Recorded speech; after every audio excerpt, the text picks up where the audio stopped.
Keith is an environmental engineer with Division of Pollution Prevention and Environmental Assistance, and he will be discussing water efficiency options. Ron is also an environmental engineer with DPPEA and serves as the team leader for the engineering group.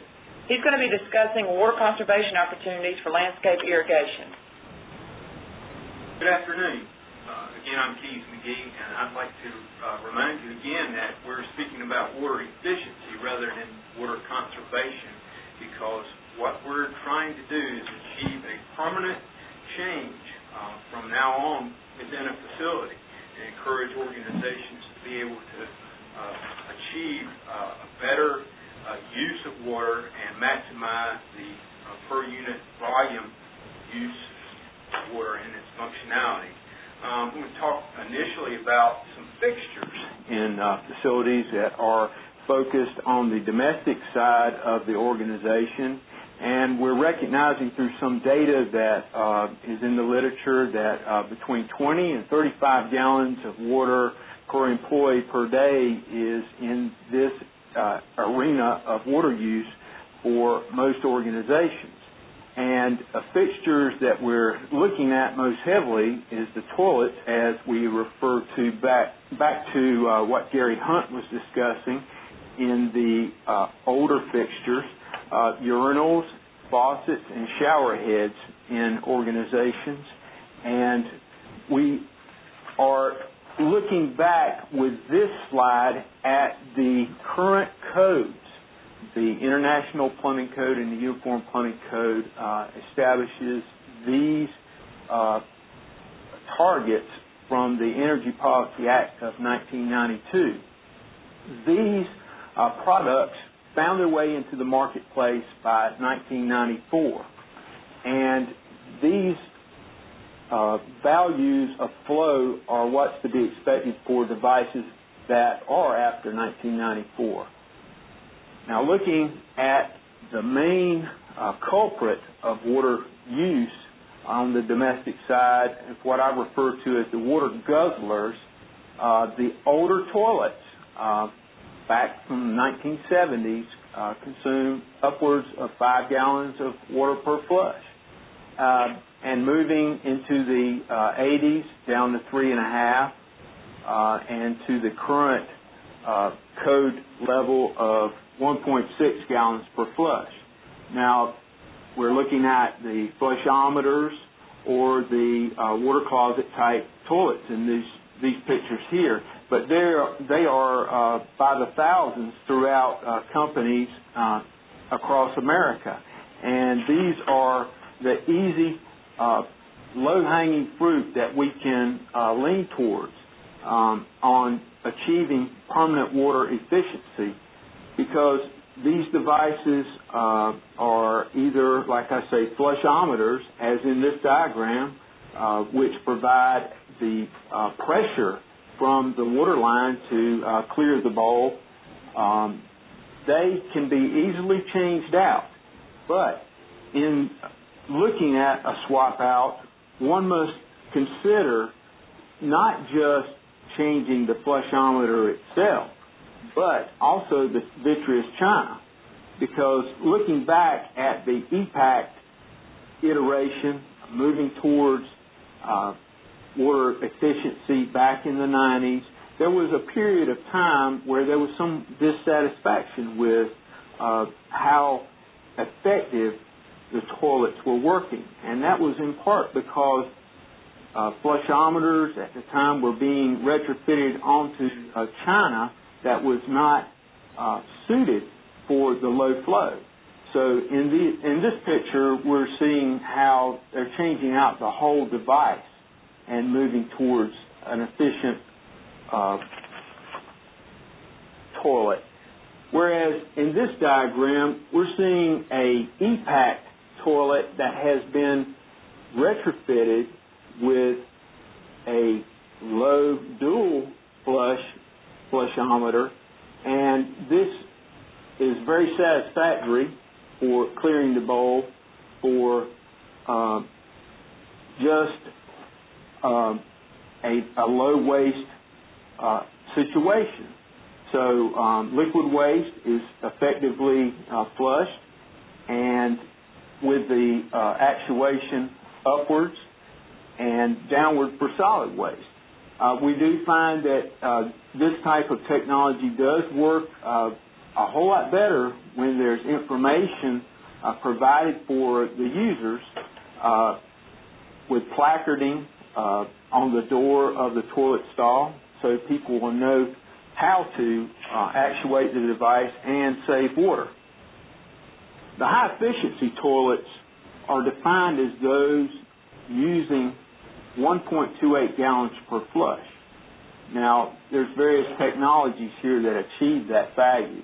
The flapperless technology, which we're seeing in the upper right diagram here, uses the head pressure of water that is falling, and that provides the force necessary to clear the bowl.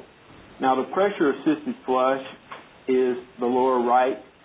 There's various manufacturers of this type of technology which uses compressed air from the force derived from the water supply pressure. And this air pressure that is built up in the tank is used to push the water out rapidly into the bowl to clear the waste. Dual flush technology is toilets that can flush liquid waste or secondarily solid waste. And the efficient flushometer valve option for high-efficiency toilets works best when you see a device such as the upper middle of this slide, because that has an automatic sensor type actuation that has an algorithm based on the amount of time the individual is in the stall. So it will flush dual based on the time of use. So we're seeing with the high-efficiency toilets a 20% savings over the standard toilets that are code. Now, as I was saying, high-efficiency toilets being 1.28, there are manufacturers that are getting down to 1.1 gallons per flush. So that leaves a lot of opportunity for improvement beyond what we define as high efficiency. Now, older urinals that are in use can use up to 3 gallons per flush, which is a considerable waste of water, because these devices have a great potential to be changed out on a very effective cost basis. The unfortunate thing about retrofitting many of these older China form factors is that the flow from the new flushometer will not effectively clear the waste. So generally, the older urinals have to be changed out in entirety to achieve satisfaction of use. Otherwise, there will be odor problems from waste standing in the urinal. The high-efficiency urinals fortunately achieve a half a gallon per flush, and this extreme low flow is a great plus for high volume use areas. And the extension of that can go down to 1.25 gallons per flush with some of the very latest high-efficiency urinals.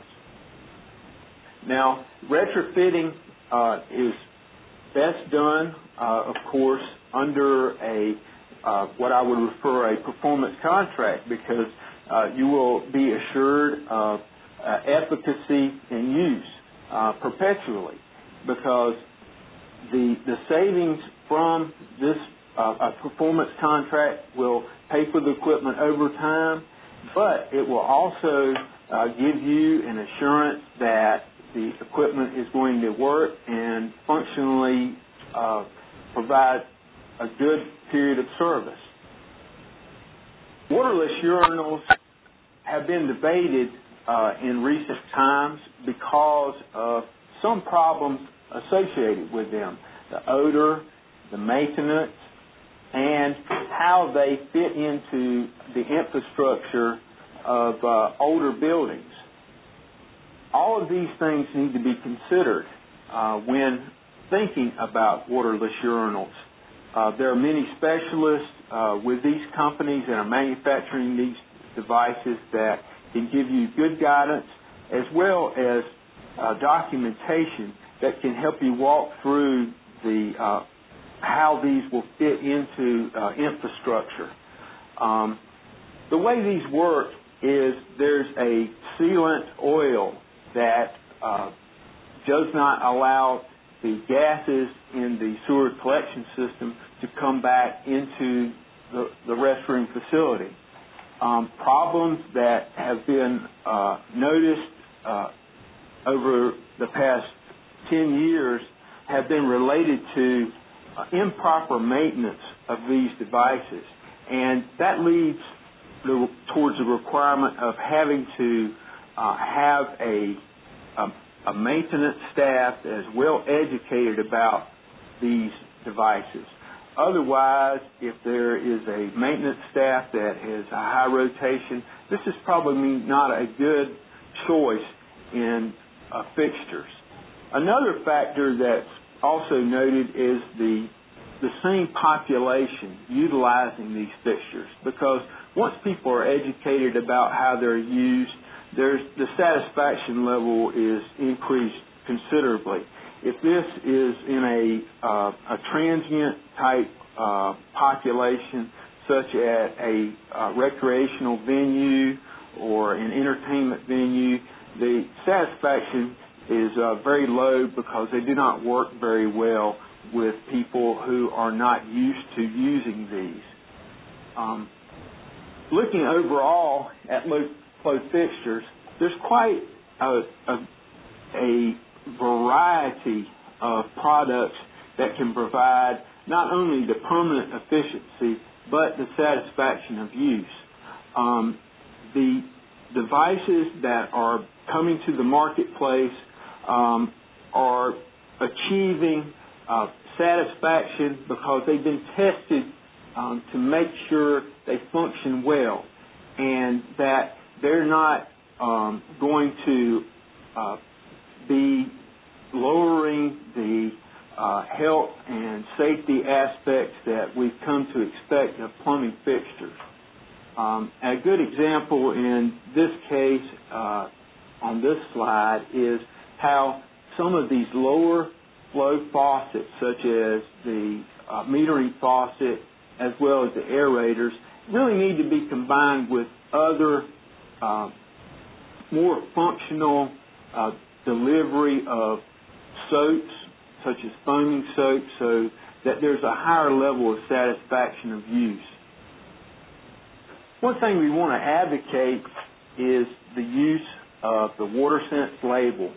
WaterSense products have been independently tested and certified, and that means that there is a general acceptance of function from these fixtures that bear the WaterSense label. And we can realize with the WaterSense label fixtures about 20% more water efficiency than the average product of that category across the board, and as compared to those devices that just meet the international and uniform plumbing codes. And we want to make sure that people know that the WaterSense label differentiates going beyond the basic level of water function and use. One major area that we want you to look closely at is food service in two regards. One is the behavioral side. That is how well people are educated on how they use water. And the secondary side of that is the mechanical, which is the fixtures and the water-using devices themselves. We can combine those two theories in some of the examples that I have here in these photos. One is how perhaps people go through certain tasks and how well they are doing as far as the end product and what is being achieved. Because there's water being wasted is manifested by doing a job and it not necessarily providing more function. In this particular case, cleaning the hood. If the hood is adequately cleaned with a certain amount of time of use by a certain spray head device, and there's satisfaction there, other devices may not work as well. So it is an empirical achievement to find out what that satisfaction with the particular task is.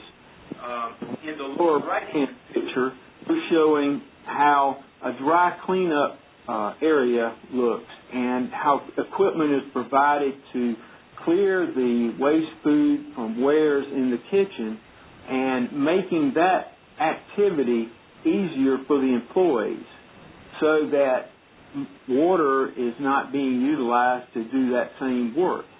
So that's how we're advocating the behavioral and the mechanical side.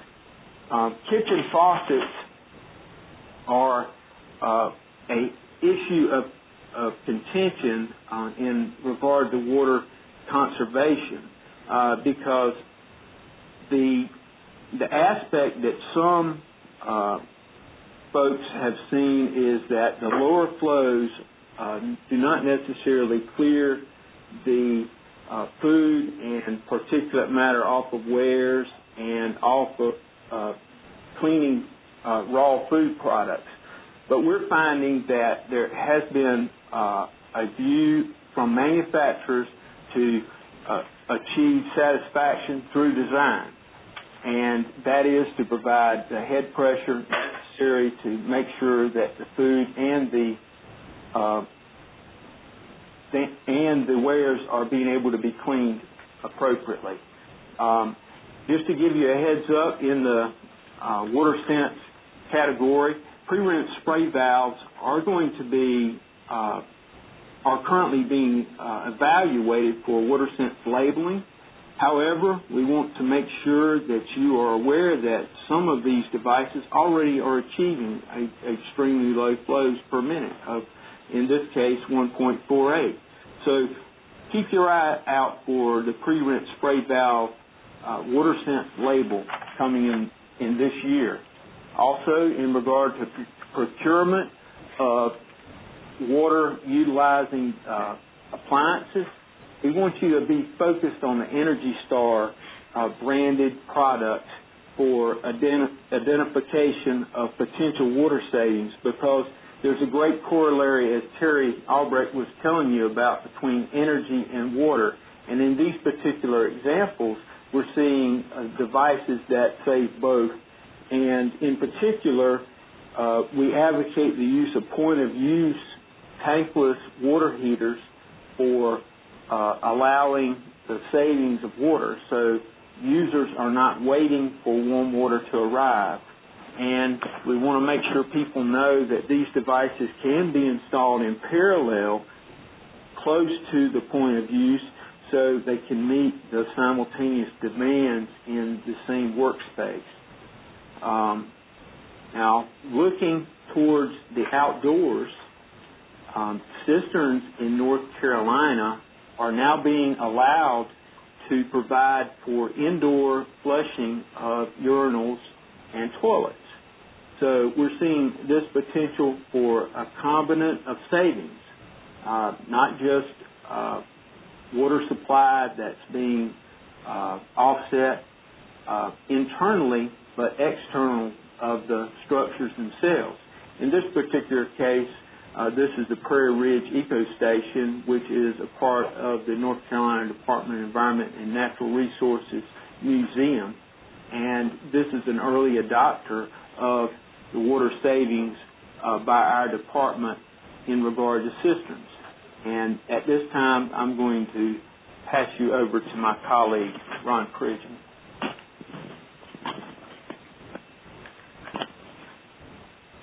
Thanks, Keith. I'd like to say good evening, everyone. I'll be spending some time talking about water-efficient options for irrigation, regardless if your water comes from a rainwater collection system or from potable water or from potable water or some type of reclamation water. There's still going to be the opportunity to conserve water. Outdoor water use, mainly for irrigation, can range as high as 25 to 50% in a commercial setting. So the question is, how do we get started with water conservation for irrigation? Native plants, we have a greater choice of going with plants that are going to conserve more water because they're going to adapt well to the local climatic conditions and the soil. I'll move on to talk a little about each of these: irrigation system design, products and equipment, installation and operation, and lastly, routine inspection. As we think about our irrigation system design, the ultimate goal is uniform water distribution. I'd like to introduce a term called head-to-head coverage. That means if we have a system that is primarily sprinkler heads for a grassy area, we want to maintain a head-to-head coverage where sprinkler A throws water to sprinkler B, and sprinkler B also throws water to sprinkler A. So you have almost an overlap of the water pattern. That's going to give you a more uniform water distribution. Also, as we think about our irrigation system design, we have to plan for the variation. Most landscapes are more than just grassy areas. There's trees, ground cover, flower beds, shrubs, and these all have different water requirements. This will lead way to more of a zone-specific situation where we have grouped our plantings in individual zones, and they'll be tied back to the system so that we can use various water application techniques such as spray and drip. Spray is going to be more for your grassy area, ground cover area. Drip is going to be more for your trees, flower beds, hanging baskets, things of that nature. As we think about efficient operation, we introduce a new variable into any irrigation system, which is going to be the operator. So I wanted to cover several rules of thumb here. Number one, reduce overspray, meaning water only the things that grow. Here you see in the photo that quite a bit of the sidewalk, the curbing, and the street are going to be watered. This is obviously going to be a waste of water. In this situation, you want to take avenues to adjust your nozzles, your sprinkler heads, to direct the flow of the water in the direction of where it needs to go. Next, we'll talk about watering times. Watering early is really the primary time for watering. During the morning hours, mainly 5 to 10 a.m., this is when you're going to have less wind, lower temperatures, the evaporation rates are going to be lower. Your plants can get a better use of the water. Watering around midday, you're going to have more wind, higher temperature, and increased evaporation. Later evening watering, even though many times we've been trained through our residential watering avenues that we'll water after work in the late evening hours, this is not the best time. It leaves our plants wet for the evening hours, which leads to a greater potential for fungal growth. The last thing I want to talk about here is cycle and soak approaches. What that means is, there again, from the residential side, we would water maybe 45 minutes, and then we turn our system off. But if we think about irrigation from a water conservation approach, it's better to use cycle and soak where you can reduce your runoff, your overspray, excess water use by, if you want to apply an inch of water, you'd want to do that over several cycles where you would possibly run for a short period of time, cycle off, water another zone, and then come back and water that original zone. In regard to our products and equipment, the irrigation controller is by far the heart or the brain of the system. It's pretty much a timer. It allows the operator to make some decisions in establishing what day you're going to water, what time of day, how long you're going to water, and the frequency. It's a mechanical or electrical device. But one thing I would encourage you, if you have an irrigation system, is to look at adding a rain sensor. This is about a $50 upgrade, and the way that works, it can measure rainfall. It has a disc inside of that little capsule, a little quart disc.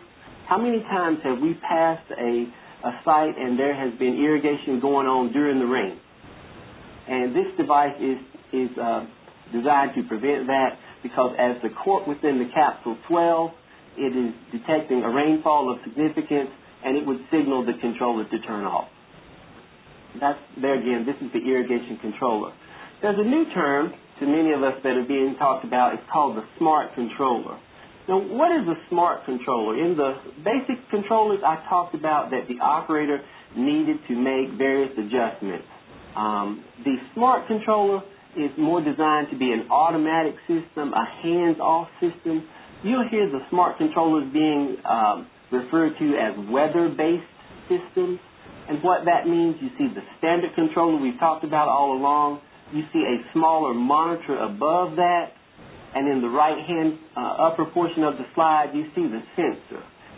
What makes this an automatic adjustment is it can read wind speed, rainfall, humidity, and once you program into the system what type of plant you have, or what type of soil you have, or what slope you have, all these factors added with the weather-based factors, which I just mentioned, will allow the system to be more on an autopilot or a hands-off system. And these are the systems that many people are going with that really reduce water. So you have, there again, the standard monitor and a sensor being added on. One thing that we don't want to forget about in any system is some degree of routine inspection. Even a smart controller, if not inspected on a proper protocol or regimen, can cause problems. With any system, we need to check for things like clogged nozzles. Over winter times, if there's the most minute leak in any line or nozzle, roots are going to gravitate to that water source, and they're going to plug that nozzle. So that's one of the things to check for in your early season waterings. There's always the potential for damaged heads. This is very, very prominent in situations where there's a lot of foot traffic or heavy cutting equipment on the surface. Now, many of the zero-turn mowers that we see on the market. There again, you'll always want to check for leaking lines that may be present, as you'll see water that has run off into things like onto impervious surfaces. And the last thing is always make sure you check for runoff during the operation. So you'll need to perform a portion of your routine inspection while the system is running. You'll want to make sure that you have adequate spray head coverage, the head-to-head coverage that I talked about. Make sure that the heads are spraying properly, that they are the pop-up heads, that they are indeed popping up, that there's not obstructions. You want to look for other instructions to the head. For example, maybe your nozzle is watering the backside of a tree and you do not have uniform water distribution.